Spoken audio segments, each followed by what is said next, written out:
नमस्कार मित्रांनो, आजच्या व्हिडिओमध्ये एक अत्यंत महत्त्वाची माहिती आपण पाहण्याचा प्रयत्न करणार आहोत, तो म्हणजे कर्जमाफी संदर्भातील। आता काय झालेलं आहे की काही लाभार्थी हे मयत झालेले आहेत आणि मयत लाभार्थी असणार आहेत, त्यांना कर्जमाफी नेमकी कशा पद्धतीनं दिली जाणार आहे याच्या संदर्भातील आता वेगवेगळ्या बँकांमार्फत त्यांनी एक नोटीस काढली जात आहे। कशा पद्धतीनं मिळणार आहे तर आपण त्याचंच उदाहरण आज सविस्तर आजच्या व्हिडिओमध्ये पाहण्याचा प्रयत्न करणार आहोत। त्यासाठी तुम्हाला नेमकं कोणते कागदपत्र, कुणाचे कागदपत्र कशा पद्धतीनं द्यायचे आहेत, वारसाचे कुणाचे द्यायचे, सविस्तर माहिती आजच्या व्हिडिओमध्ये आपण पाहण्याचा प्रयत्न करणार आहोत। व्हिडिओ शेवटपर्यंत पहा। आवडत असेल तर तुमच्या मित्रपरिवारांना नक्की पाठवा आणि चॅनलला मात्र सबस्क्राईब करून ठेवा, जेणेकरून असेच नवनवीन अपडेट आपल्या चॅनलवरती येत राहतात। चला तर आजच्या व्हिडिओला सुरुवात करूया। मयत शेतकरी कर्जमाफी प्रक्रिया कशी होणार हे पाहत असतानाच पुण्यश्लोक अहिल्यादेवी होळकर शेतकरी कर्जमुक्ती योजना 2026 याच्या अंतर्गत लातूर जिल्हा मध्यवर्ती सहकारी बँकेनं एक प्रेस नोट काढलेला आहे आणि त्याच्यानंतर सविस्तर त्याच्यामध्ये दिलेलं आहे की 2 जून 2026च्या JR नुसार जी काही कर्जमाफी देण्याची घोषणा केलेली आहे त्याच्या ह्याच्यामध्ये शाखास्तरावर अधिकार देण्यात आलेले आहेत आणि त्याच्यासाठी जे काही असेल तर पूर्ण वारसाचं जे काही योजनेमध्ये नाव समाविष्ट करताना कोणते कागदपत्र देण्याची किंवा पूर्तता करण्याची आवश्यकता आहे, त्याच्यासाठी वारसाचा विशिष्ट नमुन्यातील अर्ज आहे तो आपण पुढे पाहणार आहोत आणि संस्थेचा ठराव आहे। त्यानंतर जर पाहिलं तुम्हाला तर कर्जदार जे काही शेतकरी असेल त्याचं मृत्यू प्रमाणपत्र ते ग्रामपंचायतनं दिलेलं असेल, नगरपालिका, महानगरपालिका असेल, शासकीय वैद्यकीय अधिकारी दिलेले असेल, यापैकी कोणत्याही एकाच्या सहीशिवाय पाहिजे। त्यानंतर पाहिजे तुम्हाला वारस किंवा कुटुंब प्रमाणपत्र, ग्रामसेवक, सरपंच, तहसील, नगरसेवक किंवा शासन नियुक्त विशेष कार्यकारी, दंडाधिकारी, सक्षम अधिकारी यापैकी कुणाच्याही सहीशियासह पाहिजे।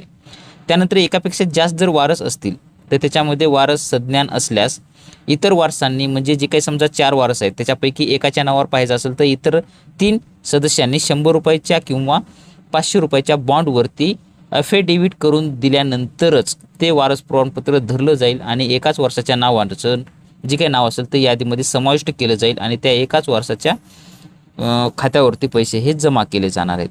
तेव्हा मयताच्या वारसाने वरीलप्रमाणे सर्व कागदपत्रांची पूर्तता केल्यानंतर वारसाचं नाव यादीमध्ये ॲड केलं जाईल।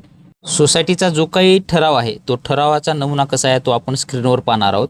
स्क्रीनवर तुम्ही पाहू शकता की विविध कार्यकारी सेवा सहकारी संस्थाचा ठराव मयत कर्जदार यांचा समाविष्ट करून घेण्यासाठी ठराव क्रमांक असेल, दिनांक असेल, ठराव काय ते ॲड करून घेण्यासाठी मयत सभासदाचं नाव, कर्ज प्रकार, कर्ज खाते क्रमांक, थकबाकीदार आहे का, नियमितदार, कर्ज किती आहे, वारसाचं नाव काय आहे, वारसाचा आधार क्रमांक आणि सूचक कोण आहेत, अनुमोदक कोण आहेत, सोबत जोडायचे कागदपत्र काय, मृत्यू दाखला आहे, वारसाचा आधार कार्ड आणि बँक पासबुक, वारसाचं कुटुंब प्रमाणपत्र किंवा वारस प्रमाणपत्र आणि इतर वारसाचे संमतीपत्र एकापेक्षा जास्त असल्यास त्यांचं।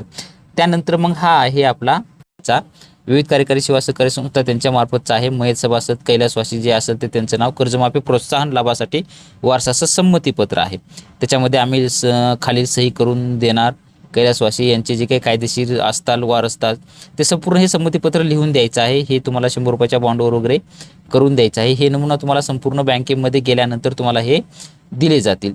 त्यानंतर पाहणार आहोत आपण आता की पुण्यश्लोक अहिल्यादेवी होळकर शेतकरी कर्जमुक्ती योजना 2026 अंतर्गत वारसाने करावयाचा अर्ज, म्हणजे नाव समाविष्ट करण्यासाठी तुम्हाला हे चेअरमन किंवा गट सचिव यांच्याकडे हे सोसायटीकडे अर्ज करायचा आहे।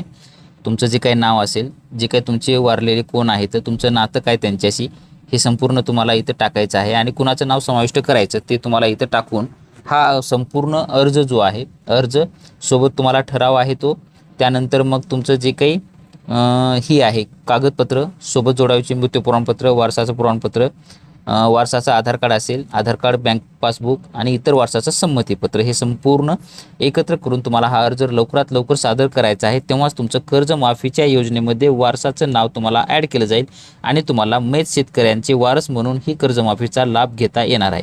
तर अशा पद्धतीनं तुमच्या वारसाचे जे काही कागदपत्र असतील तर तुमच्या बँकेमध्ये तिथे लवकरात लवकर जाऊन तुम्हाला हे जमा करायचे आहे, जेणेकरून त्याच्या वारसाच्या यादीमध्ये तुमचं नाव हे टाकलं जाणार आहे। भेटूया नवीन माहितीसह नवीन व्हिडिओमध्ये। धन्यवाद।